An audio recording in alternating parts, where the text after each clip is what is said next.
প্রধানমন্ত্রী নরেন্দ্র মোদীর কোচবিহারের জনসভায় দেখা গেল লক্ষ লক্ষ মানুষের ভিড়। এতটাই ভিড় হয়েছিল যে ঠিক করে পা রাখার পর্যন্ত জায়গা ছিল না। আর এত ভিড়ের মাঝখানেও দেশের প্রধানমন্ত্রীকে এত কাছ থেকে দেখতে পারবো সেটা কখনোই ভাবতে পারিনি। গতকাল রাজার শহর কোচবিহারে ঐতিহাসিক রাসমেলার মাঠে প্রধানমন্ত্রীর একটি জনসভার আয়োজন করা হয়। সকাল থেকেই হাজার হাজার মানুষ ভিড় জমাতে শুরু করে সভাস্থলে। চারিদিকে মানুষ আর মানুষ, একেবারে জনসমুদ্র। রাজনৈতিক দলের সাপোর্টাররা দলে দলে স্লোগান দিতে দিতে এগিয়ে যাচ্ছিল।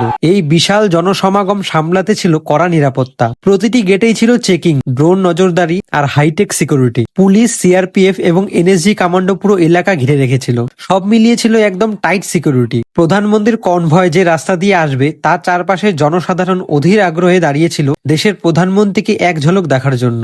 দীর্ঘ অপেক্ষার পর সেই কনভয় চলে আসে। প্রধানমন্ত্রীকে এত কাছ থেকে দেখতে পারবো সত্যি সেটা কখনো ভাবতে পারিনি। শুধু তাই নয়, যেই এসপিজি কমান্ডোদের টিভি বা মোবাইলে দেখে থাকি সেই কমান্ডোদেরও এত কাছ থেকে দেখে দারুণ লাগলো। স্টেজে উঠে প্রধানমন্ত্রী প্রথমে বাংলা ভাষায় নমস্কার এবং রাজবংশী ভাষায় দণ্ডবত জানায়। এতে সকল বাঙালি সহ রাজবংশী সমাজ খুবই খুশি হন। দেশের প্রধানমন্ত্রী হিসেবে মাননীয় নরেন্দ্র মোদীকে তোমাদের কেমন লাগে কমেন্টে জানিও। জয় হিন্দ, ভারত মাতা কি জয়।